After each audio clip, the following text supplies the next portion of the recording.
Good snap. Good hold. The kick on the way by Santos, and it is good! The Bears' losing streak comes to an end on the final play of the regular season. What's up, everybody? Welcome back to another episode of the Uncomfortable Chat. As you can tell by my voice, I am getting over a little bit of a cold, and I lost my voice by talking so much down at the PGA show the last couple of days. So before we get going with today's guest, I want to talk a little bit about the PGA show for all of our golf fans out there. If you haven't been, it's down in Orlando. Obviously, it's at Orange County Convention Center. But if you haven't been before, it's probably a bucket list item if you're just one of those golf nerds out there that can't get enough golf. It's amazing. There are 1,000 booths in this convention center of all kinds of golf paraphernalia, from the club companies to anything fitness and health related, to golf carts, to clothing lines, to you name it, they're all there. They're all presenting. It really is cool to see. But it's a who's who of the golf world as well. So I ran into friends of mine from Tacoma, Washington, to Dallas, Texas, to Pittsburgh, to Indiana, excuse me, to New York. So it's a wild, wild place. But I want to give a shout out to a couple different companies. As I posted on social media last night, there was some companies that definitely deserve a little praise, and I give them the Wheatcroft Awards. Best apparel down there was by far Dunning Golf. Very, very much surprised me. I know of Dunning, but I hadn't really taken a look at their stuff, but it is immaculate. That was the booth that probably blew me away the most. Just classy as can be, beautiful fabrics, just awesome stuff. And then Grayson Clothiers, just awesome, great stuff. Those two companies were phenomenal. And as far as like apparel plus other accessories that they also make, Stitch Golf, holy cow. Their clothing was awesome, but the bags that they have available, you need to go check them out. They're wild. They have anything from a carry-on size travel bag that you can load up with clothes that you can also unzip the bottom. It becomes a full-size club holder, club carrier. So you can pack your golf clubs in there. They have another one it's a backpack style that you can fit, 4 or 5 golf shirts, pants, a toiletry bag in it. And then there's a little fold up cooler that you can, when you get to the place, you can take all your clothes out, open up the cooler, and it becomes a cooler bag. It was really, really neat to see. So Stitch Golf, go check them out. Swag Golf, I want to give some props to Swag. Swag had this awesome arcade, style, the claw game. The kids go in there, they want to get stuffed animals out of that claw game. Well, they loaded the thing up with head covers, putter covers, driver covers, you name it. And, there was always a line of, 40 people at least waiting in line trying to get those things. But, yeah, they were just giving away free head covers, which those things aren't cheap anymore. So props to Swag. That was a really cool idea, and they killed it. So, well, without further ado, I want to get to our guest this week, Brazilian-born kicker in the NFL, Cairo Santos, the current kicker for the Chicago Bears.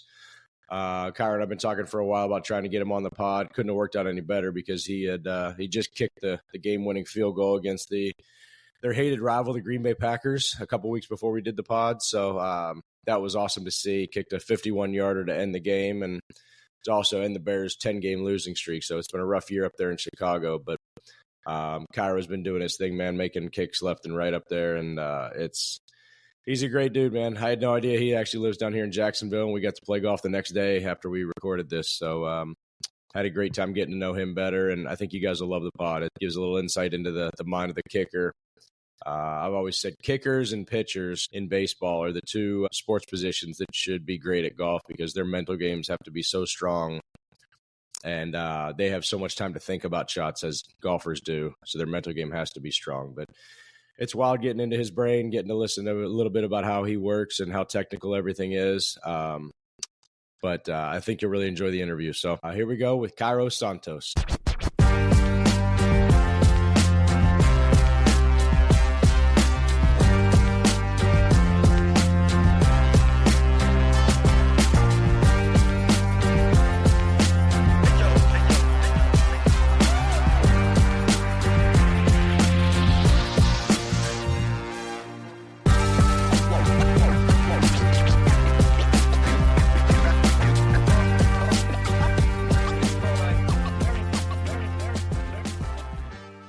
Alrighty, let's roll. So I now want to welcome on a very special guest. He's a native Brazilian who found his way to Tulane University before becoming the first Brazilian to ever play in the NFL when he kicked for the Kansas City Chiefs. He's now the place kicker for the Chicago Bears and smacks the little white golf ball around in his free time. Please welcome to the show, Mr. Cairo Santos. How we doing, bud? Doing great. Thank you, Steve, for having me. It's a pleasure to talk some football and talk some golf with you. Oh, it's nice to have you on here, man. What are we now? About a week and a half into the off season. You bored yet?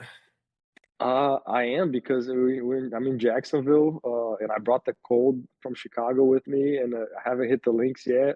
So it hasn't. I say that I have a football season and a golf season, and unfortunately, I haven't started my golf season yet because of this cold. But it's about time I maybe just bundle up and swing that ball and start my off season. I was gonna say, man, I'm in Jacksonville too. It's 53 and sunny outside. This has to be better than Chicago is.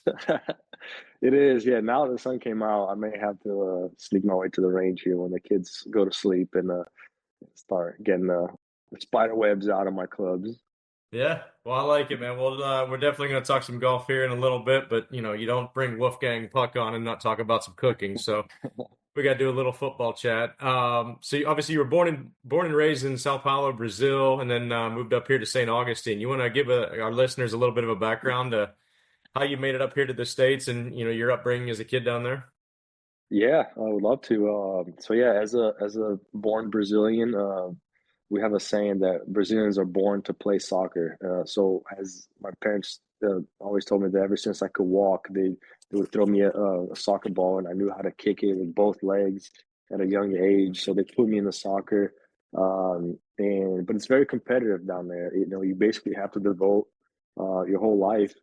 Even school comes like if you want to be a professional soccer player, school comes second, and it's not something that my parents were willing to allow me to sacrifice. So we looked at an international student program when the age was appropriate. So when I turned 15, I felt like it was a good time if I wanted to pursue that, and I did. So we started looking, and we narrowed it down to St. Augustine, Florida, a school named St. Joseph Academy.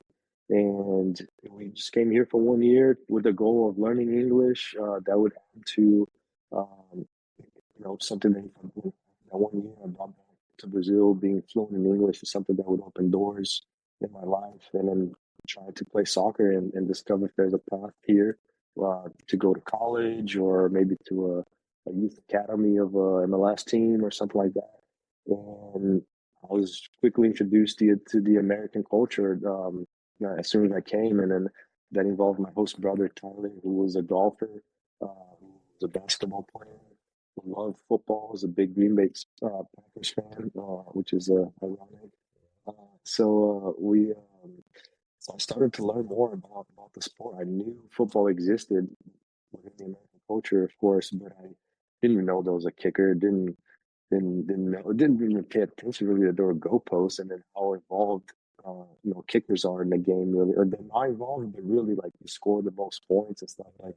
Um, until like I was immersed in that culture, and my host brother was like, "Oh man, you have such a strong shot in soccer. Like you have to try kicking a football." I was like, "How do you kick that? That thing is not around. Like I can't throw it." I was in the front of the yard trying to throw the ball to him. And he's like, "No, look, I'll hold it down for you. Just take like 3 steps back, two to the side. That's what the kickers do in the NFL. Like, and then just kick as hard as you can." And we were like out in front of our house, my host family's house in St. Augustine, and I kicked it, and we went like 3 houses down, and Tyler and friends from high school, like, they were in shock, and then we started like stepping off the yards to see how far I kicked it, and they said it was 60 yards.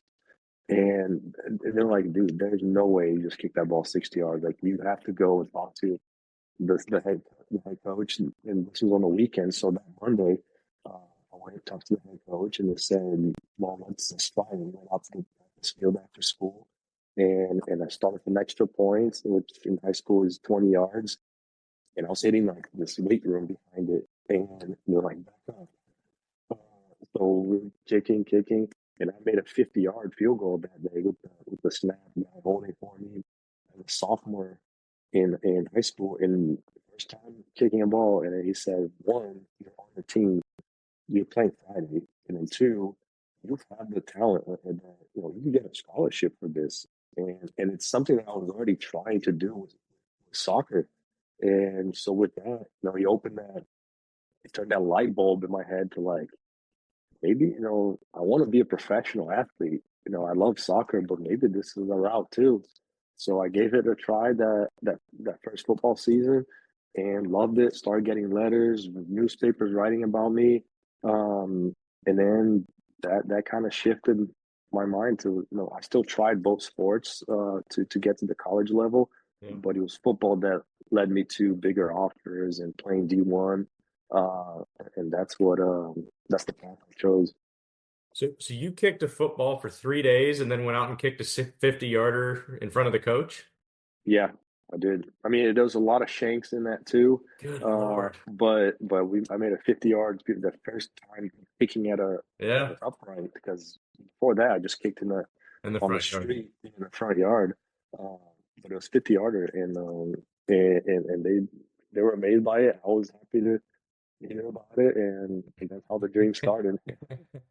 That's wild, man. I can't imagine your friends sitting there watching that because to you, you're just kicking a ball. It's like you're used to seeing a soccer ball fly, but not used to seeing a football. And to be that good at it that quickly, that's an incredible story. Yeah. Um, so obviously you got some recruiting letters. I saw Georgia Tech was one. Tulane was where you ended up. And what was it about Tulane that took you there, other than the obvious reasons of New Orleans and Kicking in the Bourbon dome. Street? Yeah, exactly. Kicking in And the we dome. Yeah, we played in the Superdome for the time I was there, so that was definitely a good reason. But yeah, a lot of my offers were up north. I was getting Western Kentucky, Miami of Ohio.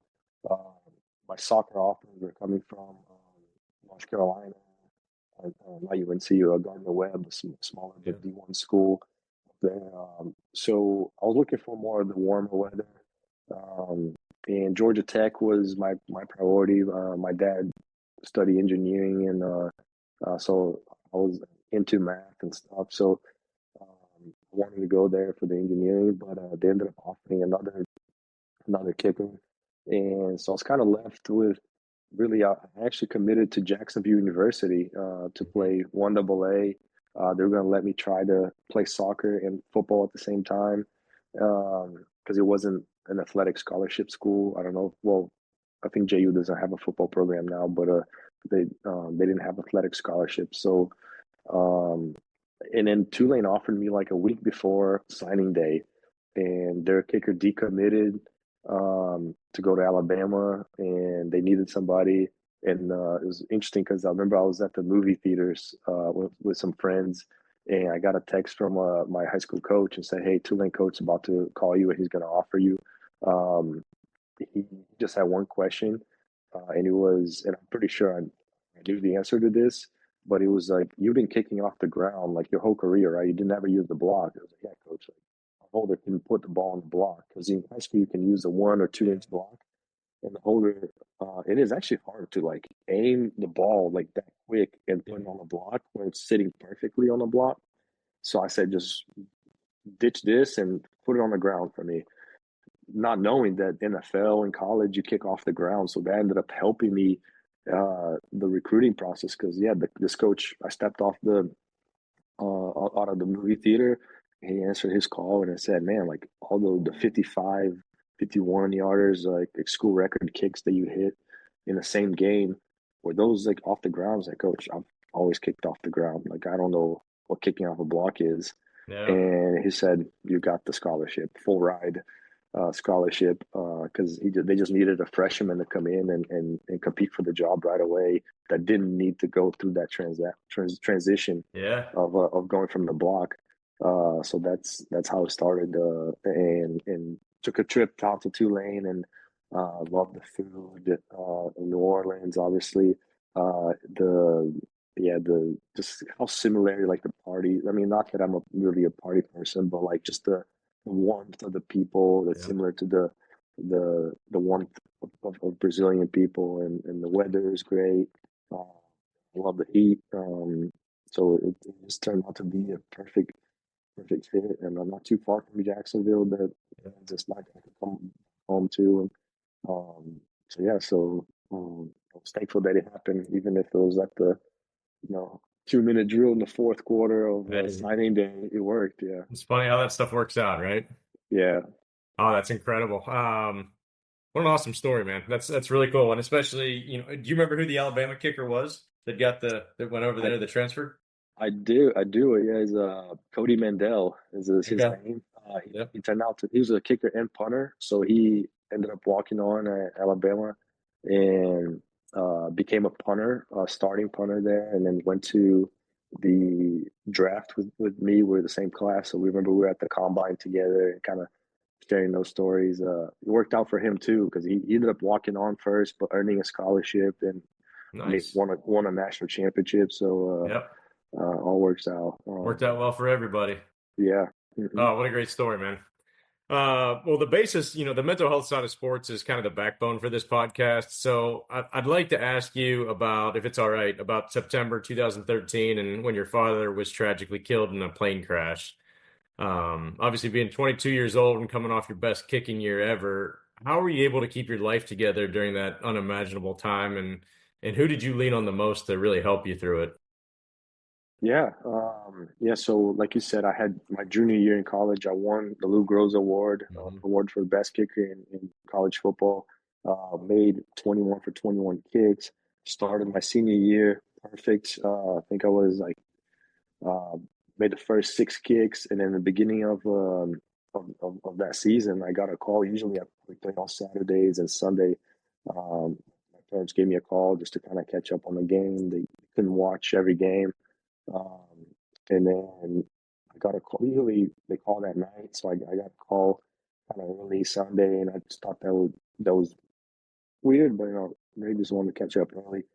Um, and then yesterday, my mom just said, I could just tell in her voice that something was off. And then she said, I don't have good news. And your dad, my dad was a pilot, a commercial pilot, and he retired from that while still living in Brazil and then got into real estate, um, developing, and then realized his passion was still flying. So he learned aerobatics, and started doing air shows and stuff just like as a hobby. He was really good at it. Starting to get hired to do air shows around Brazil.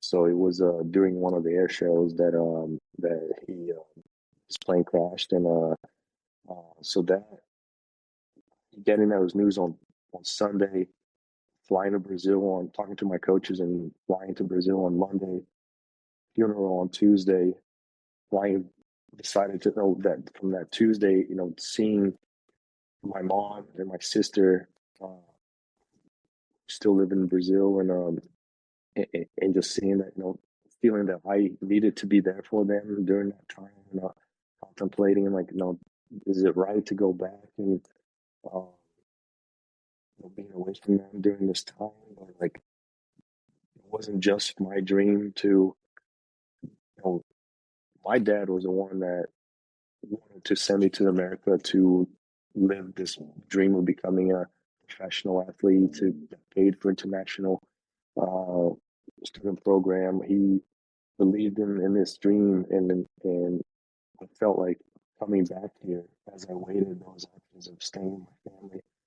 They also supported me that it's your dad's dream to uh, for you to get to where you're so close to getting after getting on the NFL map after winning the Lou Groza and all that. So I decided to that it felt right to come back on Thursday.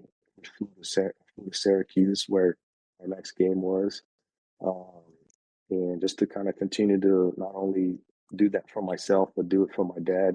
To honor what he worked his whole life, um, to give us the best chance to get fulfill our dreams, to succeed in life, and I continue with the goal of trying to get to the NFL. And as a, as that season was, and shortly after that, it was kind of developing. Some things happened that it was amazing to me to feel what was happening to me. And you asked about what I relied on, and religion is is something that's important in our lives. That I just realized that God had a plan, and I continued to believe and have faith that um, things were going to work out for His plan, and it was amazing. So that when for my game in Syracuse, I had a kick blocked that shattered my streak. That I was almost close to breaking a NCAA streak. Um, you just have a tragedy, and then you have something that happened in the football field that um, you were working towards getting. So it just feels like things are against you. And then that very following week, um, I hit a game-winning field goal as time expired, and got a chance to. My teammates picked me up, and that's when I started to. I point to the sky just to kind of give glory to God, and also like that's where my dad is, and also things I do is for God and for my dad. So and then the week after that, so I mean this is like now a week or two after the tragedy, another situation comes where we go to a triple overtime against a team, and uh, in college, they at triple overtime they started with the ball first, kicked the field goal, didn't make it. So our coach, instead of running a couple more plays and getting closer, he said, "Cairo, I have so much faith in you that you're gonna make this." And I made a couple clutch kicks in that game early already to put us in that situation. Yeah. But he just lined up first down from the 25-yard line, so a 42-yard field goal, and I made it. And triple overtime, back to back games of game winning field goals, and got another chance there to really feel that God was kind of warming up my heart. I believe that He was with me along that ride, and in the end, the ultimate goal of that season, I got invited to the NFL Combine and did well, and got me to get a chance with the Kansas City Chiefs, and to this day, I feel like there's so many of God's work in my life, and I just keep relying on Him with the ups and downs that happen in life, happen in football season. Um, it's in His hands, and to work out what's best for me. So that takes weights off my shoulder. That I'm in control when God's perfect. So that's that moment that I lost my dad and kind of went through those moments in life. That's what I learned the importance of what I need to rely on. Yeah. What an unbelievable story, and what a perfect answer on how you're getting through it and how you're leaning and trying to see the light at the end, and knowing that He's got you on the right path. And um, obviously people deal with tragedy in different ways, and to be able to see the goals that your dad had for you, and to be able to stay on that track, and to believe in we're doing the right things here is a testament to your will and how strong you are. So kudos to you, man, for getting through everything, and doing it the right way. And obviously it's worked out to where your dad obviously would be incredibly proud of where you've ended up and what you're doing now. And I mean, heck, beating 51 yarders to beat the Packers now. And I see you're still pointing up to the sky all the time when you're making kicks, right? Yeah, I am. I have to. It's part of just what I need to be grateful for. To have this career after 11 years, to have this life. Beautiful kids. That's it's kind of become beyond just making kicks. It's just thankful for the lessons that I live. This year there was a big lesson that it was cool to be a part of. Like you said, is making that kick against the Packers. Which 7 weeks before that they blocked the kick of mine at the end of the game to win the game, and I just prayed to have an opportunity to do what I believed was going to happen. Is I was going to make that kick and beat the Green Bay Packers. So to have that chance happen to me, uh, it, and it just felt like again like another lesson of just holding God's hand through it all. Like he's got a plan, and so that was incredible to live that moment. I'm sure. It's funny how a lot of times you don't see it at the time. I think that was the Thanksgiving Day game, correct? Where they blocked it, or It was right before. It right was before Thanksgiving. That's right. it was like it was like 2 weeks before that, or a week before that. Yeah. Yeah, and then it's like, why did that happen? Why did that have to happen? And then at the end of the year, you come around like, okay, I got you. You saw me Yeah. the whole time. Like you're still there. I got you. Exactly. Like it's man, like you said, like you just don't see it at the time. You're just like, man, like I've been kicking so well. Like, why? Like it got blocked. Like one thing, like you can almost live with like if I miss it, you Yeah. see what I did. I can correct it. But when they made a good play on it too, so you just kind of have to Yeah. realize that they're professional athletes that want to make plays just as much as you work and want to make the kick. So it hurts at the time, definitely stings and keeps you hungry, motivated. But those things are good when it happens to just teach you those moments to like next time it happens. Like I had no doubt, no anxiety when going up to that kick. It was something that mentally, like I had already planned in my mind that if I got the opportunity, that's what I was gonna do. I was gonna make that kick, and and something that made me mentally stronger to go into a game-winning 51-yarder away, at Lambeau in 18-degree weather. It's a big boy kick, and I think going through what I went through in that first Packers game gave me all that feel, all that strength to Yeah. go into it, so much confidence. Yeah. Oh, that's wild, man. Yeah, I can't imagine what that must have been like. And Mhm. just, this is where I kind of relate things to the golf mindset. And kickers are so similar to professional golfers in that unlike a quarterback or a lineman or a linebacker, like those guys don't have time to think about things. They react. Quarterback snaps the ball and all of a sudden the offensive line, defensive lines have to start moving. They react to whoever's in front of them. Kickers, you've got a minute, sometimes 40 seconds, sometimes 5 minutes, sometimes commercial breaks, whatever it might be, to think about the kick, to think about marching you out there. You've got 52 guys staring at you, putting pressure on you.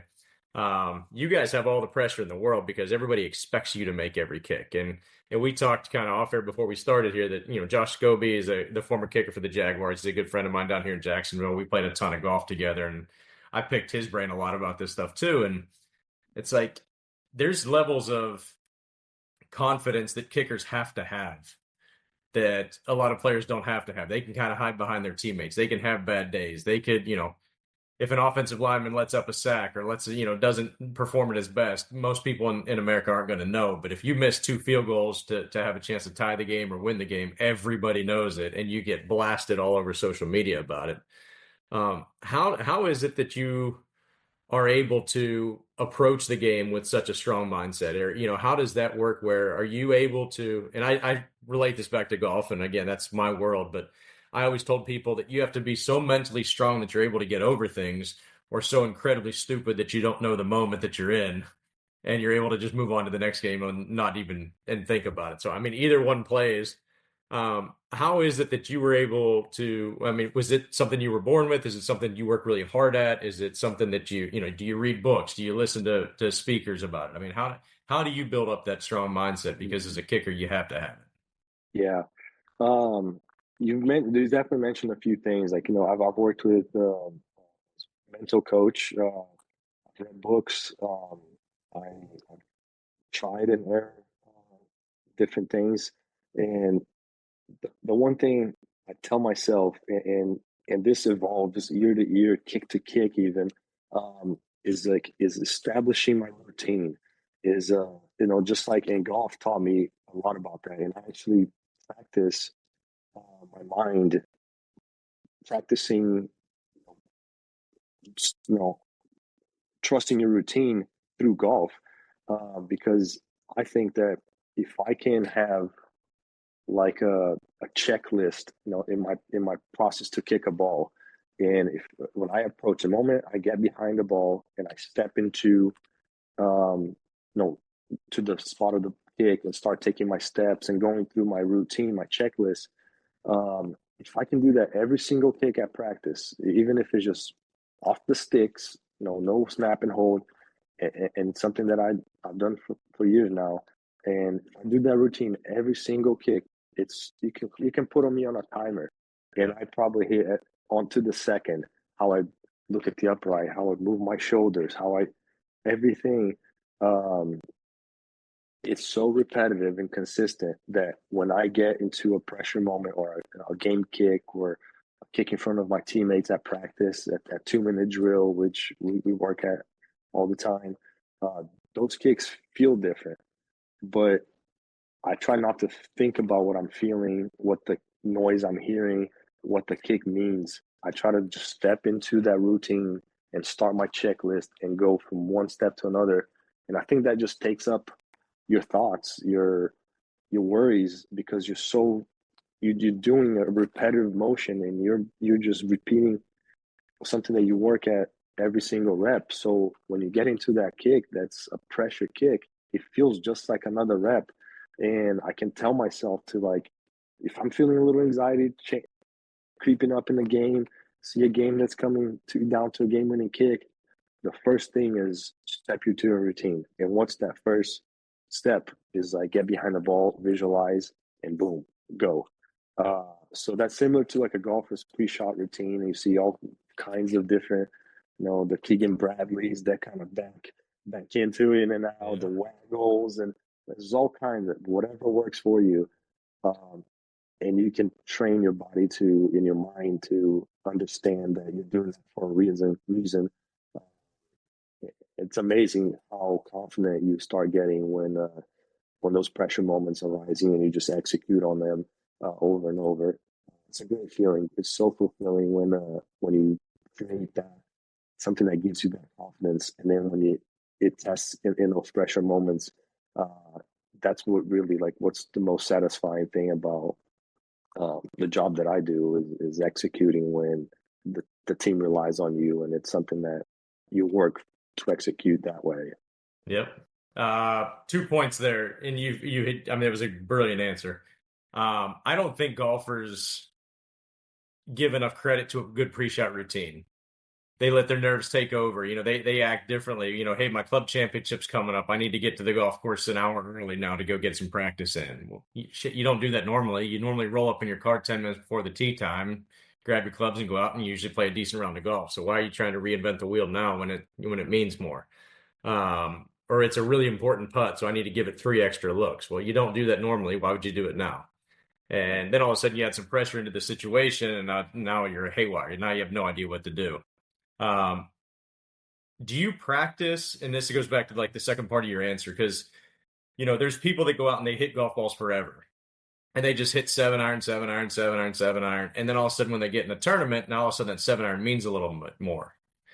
Or do you challenge yourself where in practice you're like, I have to make 10 in a row from 50 yards, or I have to do this? I used to do this with like a 6-foot drill with putts where I put 5 golf balls around the hole, and I couldn't leave the golf course until I made, whatever it was, 1 time around or 2 times around, but I had to make every single putt so that when you're standing over that 4th and 5th ball, you're nervous as can be, but you get used to those nerves. You get used to hitting putts with nerves.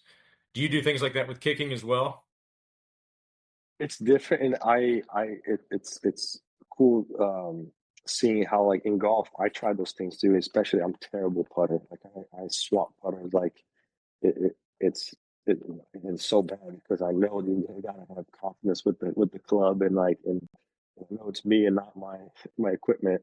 Uh, I but got you. I got your yeah, putting lesson. oh please. Um, so do that in golf, and I'm a 4 handicap, so I can decent golfer. Still hit more bad shots in golf than I do in kicking. So I kind of have to do more of those to get the muscle memory, get the feel. When kicking, it's there's many days that you make every single kick that you kick, or you miss one or two, and it's more about those misses just happen, and once the beautiful part about having that routine too is that I can usually identify like where it went wrong uh, when routine is so consistent. Usually it's my playing foot, my hip, my tempo. something like that. But I can feel it when I repeat things, so well. Mhm. So I try not to think about that error, and like, it's almost like I'm trying more to like move on and just keep kicking. It's like I believe that I'm a 90% kicker, so that error is going to happen, and if I just kind of keep doing the work that I believe in, confidence that it's the work and it's going to allow me to succeed. That one miss is gonna the next. I'm gonna make the next 9 or the next 10. So it's just like it's gonna work itself out. If I trust that my work is yielding good results, and every now and then you start feeling like, man, like I'm just, balls are going in, but I'm sneaking in the right upright. I'm blocking a little bit. You start feeling that like, okay, something within that is creating a bad habit. You do feel that, but I'm not like making shanking balls. Like, so there's almost like you're making the putt, but you're sneaking in that right edge, and you're starting to like, okay, I want to get to I want to grind this out a little more. And so there's a lot more of like I just move on from mistakes and just keep putting in the work. But there are kicks like I feel like left hash for me, for example, kicking from the left hash is an area that it doesn't kind of my hips kind of open and close a little too much. That's why I find kicks kind of going more towards the right upright. So if I sense that, then I have to get more left kicks and try to get my visuals and make sure my angles are well. Like, so kicking, like when you take your steps back and your sideways steps, you want to create that 90-degree angle. Yeah. So I put line on the field, measuring tape and stuff. Just to make sure my steps backward. Sometimes like adrenaline, like your steps end up being too big. I want to be it's 91 inches from the ball where I kick to where I actually take 2 steps back. So if I feel like I'm reaching the ball at a angle, I'll check. Maybe I'm at 94 now, so like, okay, like my steps are getting longer, wide, and so you kind of have a few checks to keep you in line. But most of the times when I'm overcoming mistakes, is just I try to just flip the page of like, let me just trust that my results are better than that. And but if that habit's starting to become better, you have to do things that can work to address those. Yep. To your point, you're a 90% kicker. So if you miss one, everybody's allowed to miss one once in a while. It's like you're human. You make errors. It's going to happen. But if you miss one, you don't freak out about it. It's like now if you miss 4 or 5 out of 10, then all of a sudden it's like, okay, something's wrong with the technique. Now we got to go back to the drawing board and tighten this thing up a little bit. But one's not enough to freak you out. Yeah. Side note or side question with all that. So let's say you guys are close to field goal range. It's a 3rd and 8, 3rd and 10, something like that. Do the Bears actually start calling plays to the right side of the field, just knowing that they're probably not going to get the first down, but you like it from the right side better? Or will they, is that like, I know it's kind of random, but, is that progression 1, 2, 3 for Caleb Williams? Or, do they not think about that stuff and they're just like, hey, let's get the first down or try to get as close as we can? Or do they try to help you out a little bit with, hey, look, let's try to favor the right side of the field because that's where Cairo likes to kick from, in case we don't get it. Yeah, definitely. Those are situations that when we practice those 2-minute drills, you talk about, and want to try to give that opportunity for your kicker to kick from his favorite hash. But what I found is that a lot of times, just because of the timeouts and the situations that as a kicker, like I try not to like depend on that because I don't want to get my mindset to feel like, oh, we didn't get on the right hash. Like, what do I do now? Like, I'm not as confident. So I try to just be prepared for anywhere on the field. And if there's if we're like, okay, like we have the luxury, we're down here, which happened last year. Not this season that we're in, but the one before. It was a Monday night game against the Vikings, and we got ourselves in a red zone, and then it was a 31-yard field goal. But once we completed that pass, and we had timeouts, we ran the ball to the right and then just kneel, Yeah. all timeout. So that was easy. But we had, for example, the Green Bay one, both Green Bay's game winning situations this year. Just how it happened, like it happened. One was on the left hash, and sometimes I feel like I tell the coaches like if you're on the left hash, stay there because if we try to get all the way to the right and it's only 6 yards, but you could end up getting tackled and losing. Usually, when you try to move the ball, you're going to lose about 2 yards or so. Okay. So going from the left to the right, if you're going to lose yards and it's already a long kick, which that kick was a 46, it's kind of a mid-range kick. Yeah. You don't want to lose yards, so let's not move all the way to the right. Or you can get a tackle in the middle of the field, which my number one rule is try to avoid the middle of the field. Like it's like straight putt in golf. Like I do not like the straight putt. Like I see two misses. Yeah. Usually left hash, you kind of fade the ball in. Right hash, you draw a ball in.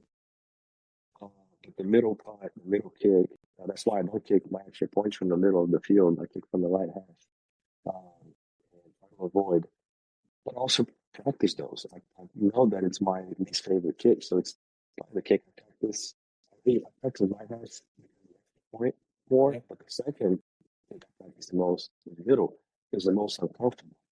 I'm actually not that bad at it, but it's just uncomfortable.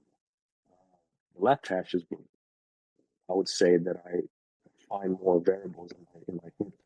But so skip is a left hash, and then the one that we had last week at Green Bay was a middle kick, just because that's where DJ Moore caught the ball, and we just had one play, and it was a spike. So we don't have the luxury to move the ball, so I have to kick that kick from the middle. But like I said, you work at your weakest areas of the game to you can still rely on it. Yeah, we definitely work on those, but I try not to depend on it. Yep. No, that's great. Thanks for the answer. So obviously the Bears have been your home since 2020. Before that, you kind of bounced around between the Chiefs, the Rams, a few other teams, and here for a couple weeks, there for a couple months, whatever it might be. I'll go back to a story. So I don't even remember what year this was now, but Josh Scobie, a mutual friend of ours, like I said, called me and he's like, "Hey, you were my first call," and I'm like, "I'm confused. What are you doing?" And he's like, "I got traded." I'm like, "You got traded?" And he's like, "Yep." And I was like, "Oh my God, the Steelers," because I'm a diehard Steelers fan. And he's like, "Yep, I had to call you first." So I was jacked up. And it was like a week before the first game. They had to go to New England and start up there for the opening night game. And I was just fired up. Like, my good friend's kicking for my hometown team. This is unbelievable. And Scopes went up and he ended up playing 4 games for the Steelers and he struggled. And, he'll admit the same thing. It was just rough. And so finally we were playing around the golf about, I don't know, maybe a month or two afterwards. And I was like, all right, dude, I got to ask. Because I watched you kick down here in Jacksonville for, 5, 8 years, whatever it was. And every ball just starts down the middle and doesn't curve. Like, they're just straight balls, one after another after another. You get to Pittsburgh, all of a sudden it's every ball's bending. You look like Bubba Watson up there trying to hit a football through the goalpost. Like, what's going on? You got to give me something here. And he's like, there's a comfortability to it. He's like, I was literally living in a hotel down by the practice fields. My family wasn't with me. I wasn't comfortable. I got there a week before. I had to learn a new a new holder, a new snapper. He's like, imagine setting up over a tee shot and you take the club back and all of a sudden somebody moves that tee ball an inch forward or an inch back. Are you going to hit it in the same place? I was like, no, it's either going to cut or it's going to hook. And then as I said the answer, I was like, oh, now I get it. So you get a holder that you're not used to, and maybe it's not exactly where you want that ball. And now all of a sudden, instead of kicking it where you're going to get that straight on contact where the ball's not curving as much, now all of a sudden the thing's, an inch out further ahead, your foot's already starting to turn. Now you're getting a little baby draw on it, or vice versa. Maybe it's behind you a little bit and you get stuck and block. Is there something to be said for, and this goes back to the original part of the question, with you being with the Bears now for 4 or 5 years, just the comfortability of having a holder in the same snapper in the same field and same, situation. I mean, now granted, Soldier Field's one of the most brutal places to kick. That and Heinz Field are probably, if they're not 1 and 2, the Packers, you can throw Lambeau in there too. But I mean, it's one of the hardest fields to kick on. But is there something to be said for having that stability of all the same people doing the same things? For sure. It's so true. And I could relate to Josh's situation that he going in after, especially after being in Jacksonville for so long, and then he's not a guy that really bounced around in his career.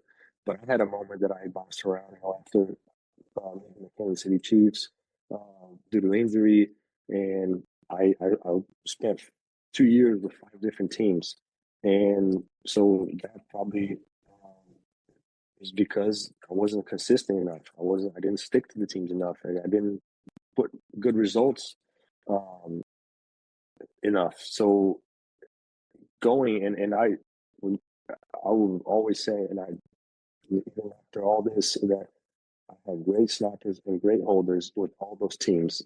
Like, I would never put blame on them. It's just a different rhythm, a different tempo, different expectations too.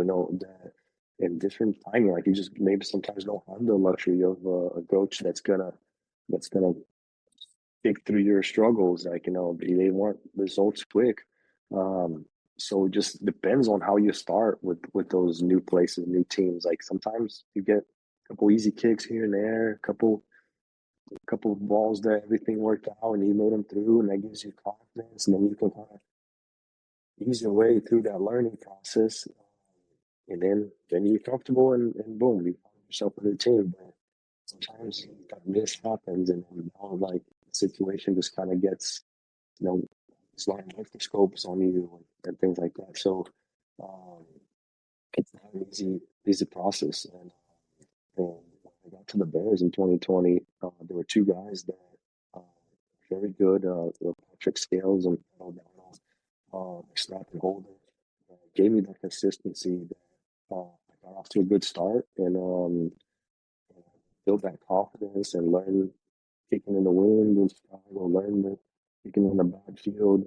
Um, and good start helped me, but it didn't make it easy. It's still not easy to this day. I'm trying every time I'm out there, to be consistent and everything. But because those guys were good, especially Snapper, we I every year we have our exit meetings with the GM and the head coach, and Snappers usually live on a year-to-year contract. They don't have really long-term contracts. So, but at those meetings, I said, man, the field goals that I've been, fortunate to make, the success I've been fortunate to have here. That guy is is 2/3 of it. Yeah. If it's a snap, hold, kick, there's protection on the line too, of course. Yeah. But everybody has a third. That snapper he can rotate the ball, in his hand, and then the ball turns so many times where the holder catches with the laces already pointed um, to the goalpost on my target. So that's the one last variable I need to calculate when I'm calculating the wind, the crappy field, the cold. Um, so he has been that good to me that for 4 years they brought it back. Uh, You tell me they can control a spiral? How many times the ball spins coming See, back? those guys are that good. Like, Oh, and for that, and it changes from snappers. Like, some snappers are fortunate that however they hold the ball, and they control it by, like, basically they have their technique how they hold the ball. So they'll throw, and the laces are not turning like we call 12 o'clock. So I'm kicking at the yeah. goalpost. That's 12 o'clock. If they're not turning 12, then they rotate the ball in their hand. So maybe if they're snapping with the laces here, which my snapper, it doesn't turn at 12 o'clock for him. So he has to move the ball. He rotates the ball like a quarter turn. So the laces are now here. He's not gripping the laces. And then he throws it back. Then it's 12 all the time. Beautiful. That's unbelievable. So and I mean, I always say that he has one a year, one snap a year. Usually, let's say 30 field goals, let's say 40 extra points, so 70 balls in games. We'll have once a year that my holder has to spin it for me. That's a good snapper. Yeah, Um, I'd say. yeah, so I bang on the tables, like, bring this guy back. And and so it's an important piece, and it's important to give a guy like that credit too. And nowadays, and it makes the holder's job easy. So a guy that's that good makes a holder look really good too. Yeah. So huge. Yeah, it's an important part of our craft, and it's understandable why people struggle in new places sometimes. Yeah. I want to take a quick minute to thank our first ever sponsor at the Uncomfortable Chat, and that's Slipstream IT, a company redefining IT for life sciences. At Slipstream, they partner with a purpose and believe in the power of technology and the life sciences to enable people to live healthier, more fulfilling lives. You can learn more about Slipstream at slipstream-it.com. And now back to Cairo Santos. Yeah, you said there in your answer that you got off to a good start in Chicago. So between 2020 and 2021, you made 40 consecutive field goals at one point. And the only reason you broke that streak is they marched you out there to try to kick a 65-yarder against the Steelers with 2 seconds left. Thanks, coach. Golfers talk about being in the zone all the time. I think it's safe to say you were in the zone with 40 straight. Yeah, it's the best feeling that I remember having was just like that unconscious feeling that you're just going out there expecting the ball to go in, and it felt so fun and like yeah, you start thinking about the streak after a certain amount of kicks, but that unconscious feeling that you're just so confident, like it just takes over, and it just felt easy, and I'm still feel like I'm kicking just as well as that period, but like every year it makes me realize like how special that was, because it's hard to even string 15 kicks, 20 kicks is really hard. Yep. And we got to 40, and that was so cool to be a part of. I'm still trying to get there. Like you said, it ended on such a difficult kick that, it was November at Heinz Field, like you said, it's like 40 some degrees. Yeah. I made a 58 yarder. So I felt like maybe I could push it to 60 with adrenaline. But yeah, 65 was too long, and no, I don't know what led to us kicking that kick, but Yeah. yeah. I know that the longest field goal ever at Heinz Field was 52 yards. I think it was forever. I mean, for a long time. It's gotten broken since then, and obviously Boswell's killing it up there now. Yeah. But yeah, I mean that place was so hard to kick. Every single time you'd bring the best kickers in there, and they'd have it from 48 or 51 or something, and they weren't sniffing the goalpost. So No. something about that place was just goofy to kick in. There Yeah. still is, but yeah. So another golf/football question for you here. So I always struggled on Poa annua greens out west and never got comfortable with them. I always wanted to put, Bermuda grass on Pebble Beach or on Torrey Pines. Or is this basically what you did when you had the Bears resod Soldier Field, the Bermuda grass? And it's funny because Coach Eberflus is a big golfer, and he's into. I mean, he plays all over the country, and he's into like you said, like the good grasses to play on, to putt on and stuff. So we Soldier Field had Kentucky bluegrass forever, but it's never been a great field. So he brought in this idea to bring this Bermuda grass, and he knew exactly like the name of it. The name had like a don't say this wrong. It was like a number and a letter. It was like, the N49 or something like that. Yeah. He knew all about it. It came from North Carolina. They grew it there and brought to, and it was a Bermuda grass that could hold in the winter. And he did that his first year. And I'd say Soldier Field always had the three elements, the happy field, the wind, and the cold. And the field was the worst element by far.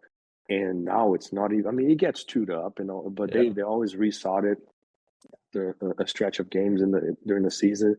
But it never gave me a problem. Like I haven't been able to in the. I guess now it's been 3 years that we've had that Bermuda. Not one single kick that I was like, man, like my foot slipped or sunk in that sand in that hole, that made me fall off. Yeah. I had a couple of those in the bluegrass, but Bermuda has just been and so it actually made Soldier Field a lot more enjoyable to play in with that Bermuda, and guys love it. We always switch. We have two practice fields, or have four practice fields, but two have the Kentucky bluegrass, and two are heated, have like a heated system underneath with the Bermuda, um, and it's really improved the condition of it like throughout the entire year. So That I'm is very wild. thankful. Yeah, I had no idea. I got to give props to Big Cat over at Barstools. Pardon my take. He hit me with that question, and I had no idea. First off, that you could grow Bermuda grass in Chicago, um, let alone that the Bears actually resodded the field with it. So that's yeah, nice bonus for you. And that's yeah. hey, Eberflus did something right. Yeah, no, he that was a problem for decades, for ages. The field always known to to almost feel like a home field disadvantage. Oh yeah. We get the Soldier Field, and our quality is lowered, just like the opponent's quality is lowered too, because we have to play on that field. But now it's been yeah, like it's such a good experience that just to not have to deal with that element, and definitely credit to Coach Blues for doing that. Yep.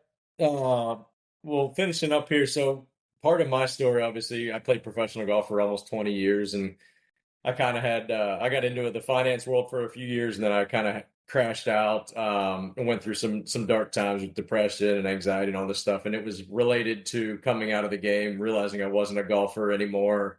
Just kind of lost who I was because I hadn't really thought about life after golf, and I just assumed it was going to take itself, take control of itself, and I'd be fine, and it obviously wasn't. Have you thought about much life after football? I mean, every athlete I know that is 100% invested in their career at the time, but inevitably it's going to come to an end at some point. Do you prepare for life after football at all, or do you have anything in mind that you'd like to pursue when your kicking days are done?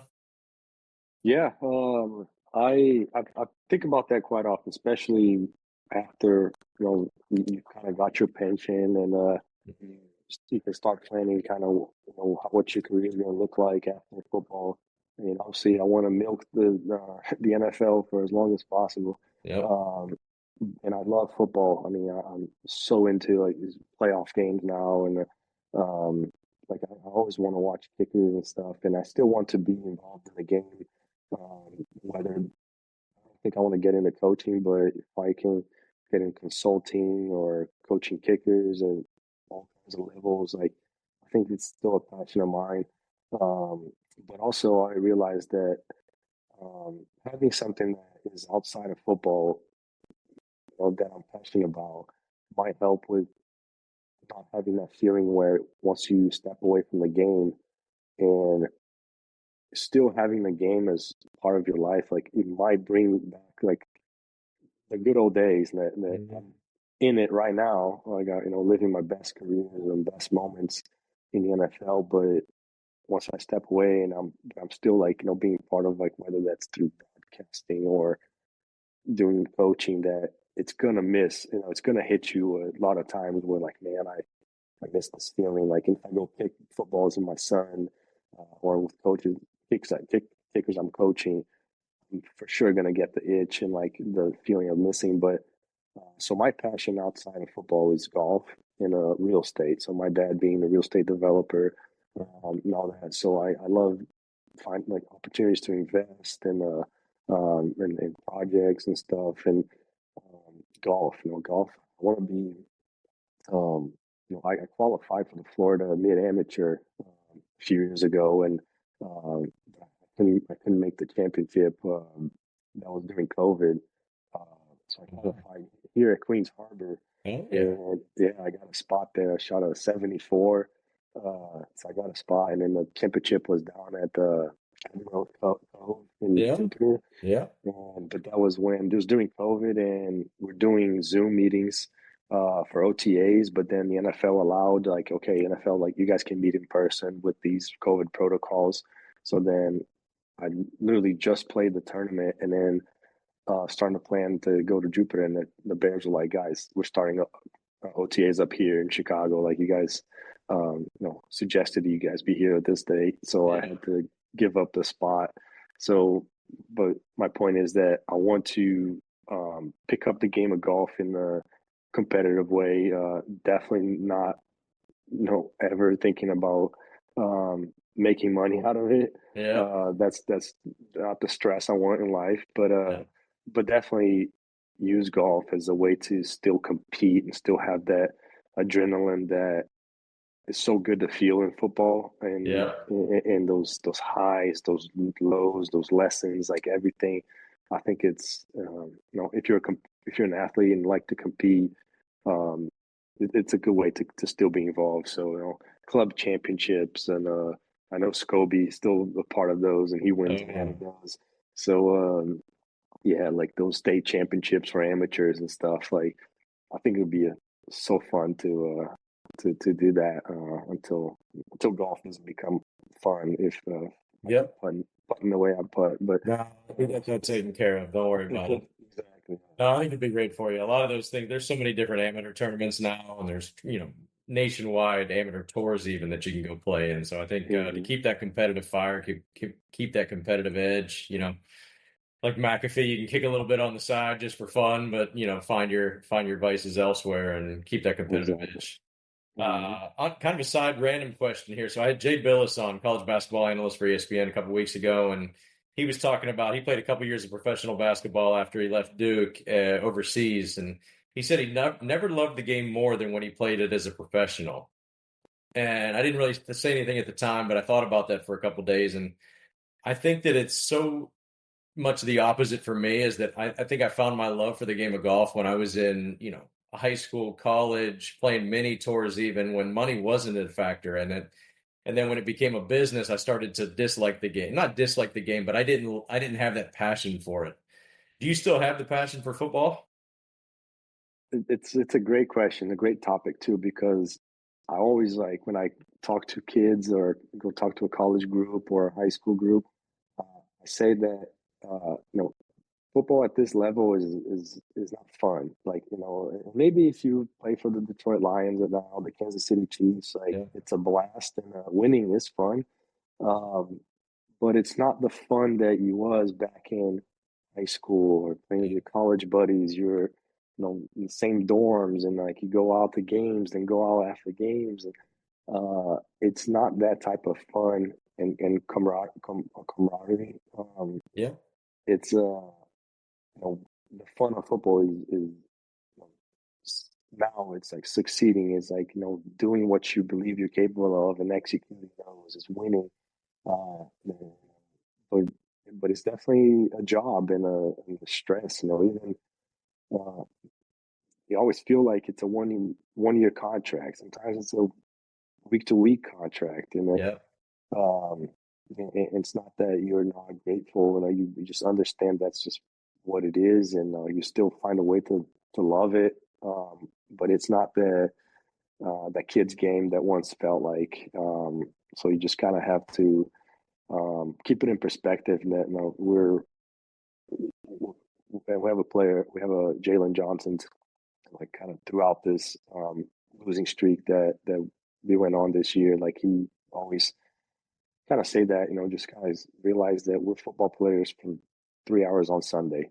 The rest of the week, be a pro at your job, but be a pro at home, as a dad, as a husband, as a brother, as a son, like, because the game is just teaching you these lessons. Like, football teaches you all these values and characters, and it'll teach whatever we're going through right now to be a pro in the other areas of your life as well.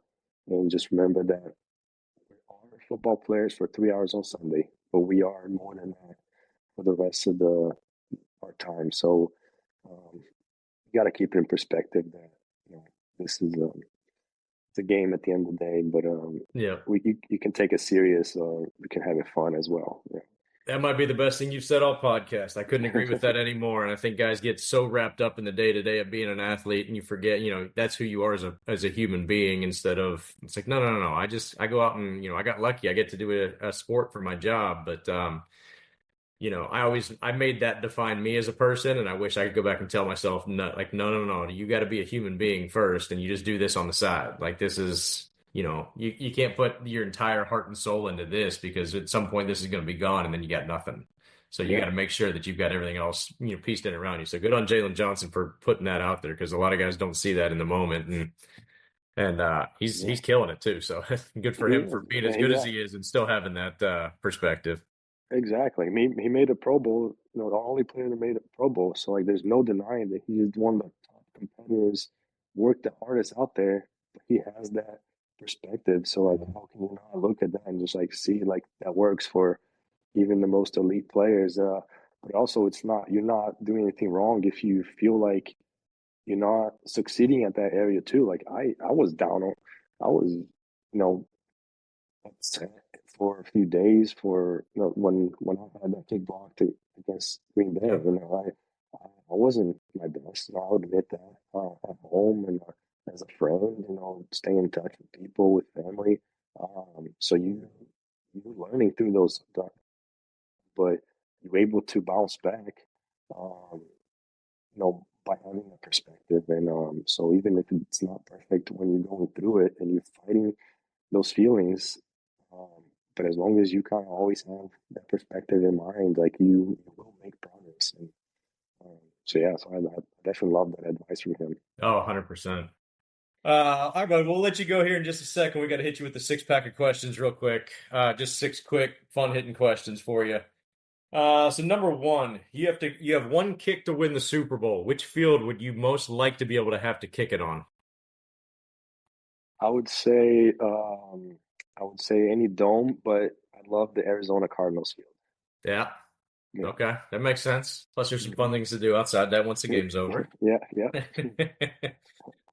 Favorite golf course you've been able to play so far? Probably TPC Sawgrass, just being so close to here, and just I play every year and go to the players. Yeah. So it's so cool seeing them maneuver on the course, and you trying to do that and respecting not only the Pete Dye design, but how good those guys in the pros are to maneuver that and shoot on the par score. So just being able to have that access to that course and just seeing how difficult it is, it's a cool feeling. Yeah. For sure. We'll have to get out there and go play sometime soon. Yeah. Mm-hmm. Is there a team, and I don't know if I'm even allowed to answer or ask this, but is there a team that you'd love to play for before your career is done? If things at the Bears, for some reason came to an end, is there a team that you've always loved and you'd love to play for them? I wouldn't say a team specifically, but a dome stadium. It's kind of ending. I feel like I can still kick well, and I think that could extend my career or any veteran's career. So it's a lot nicer to show up for work every day when it's 70 and sunny. absolutely, yeah. But my best years have been kicking on an outdoor stadium, so I'm okay with that too. You said you can make 40 in a row at Soldier Field. You can make 40 in a row anywhere. Right.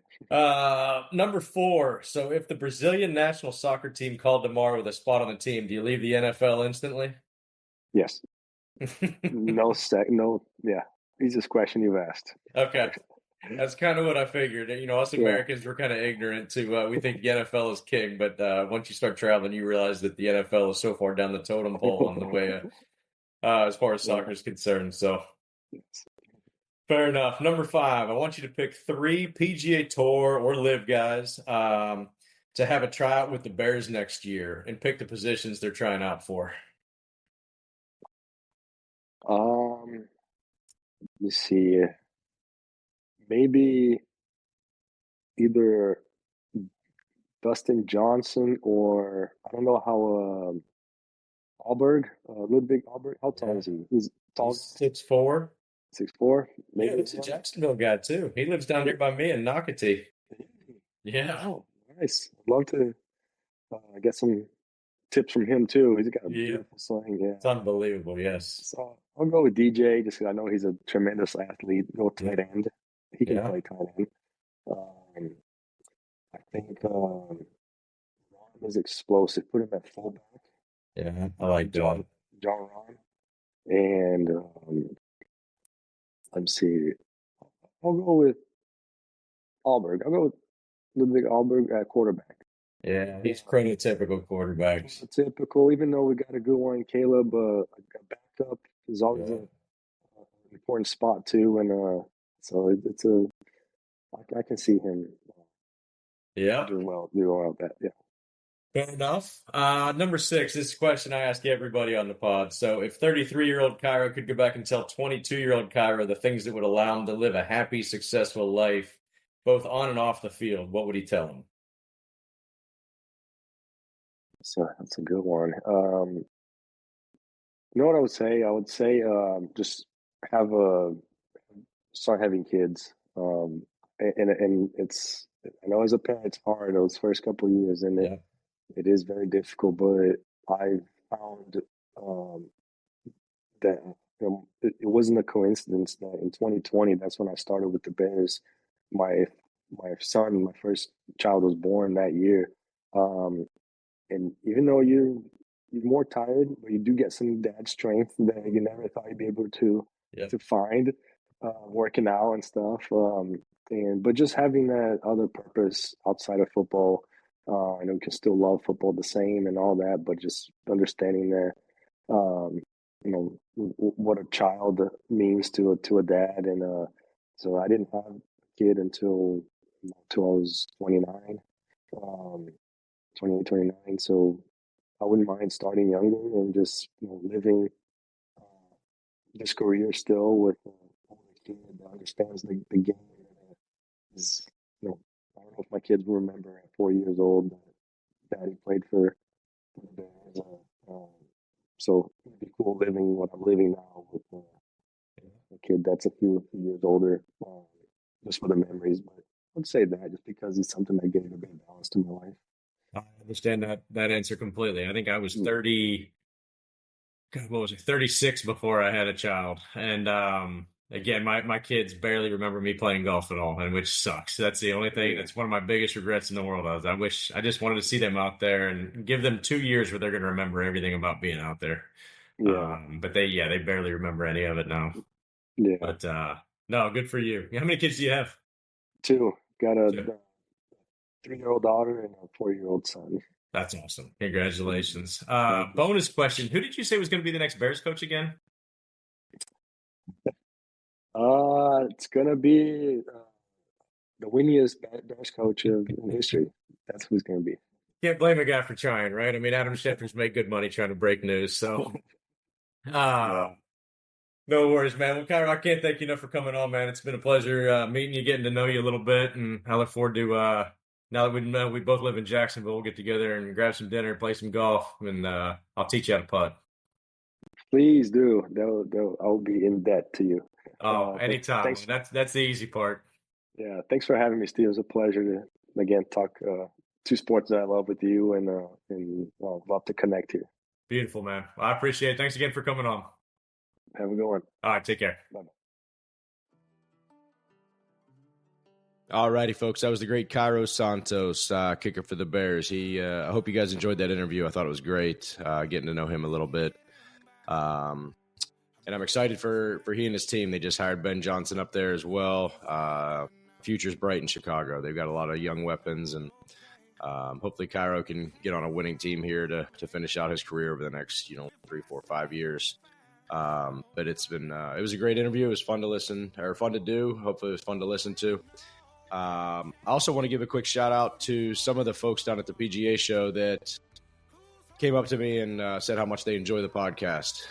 So that was great to hear. It's always fun. You put out a product, you hope it goes over well. And it's nice to hear people all over the country listening to it. And shout out to Callaway as well. They've been a great supporter of ours, and they're going to help blast it out to all their social media people. So when you're in the market for clubs, just remember how great a company Callaway is, and they make a great golf product to begin with, but they they also support endeavors like myself, or endeavors like ours here, and just an overall, I can't thank them enough for their help. But yeah, thanks so much for listening. Go tell a friend, go tell 10 friends, give us reviews on iTunes, YouTube, Spotify.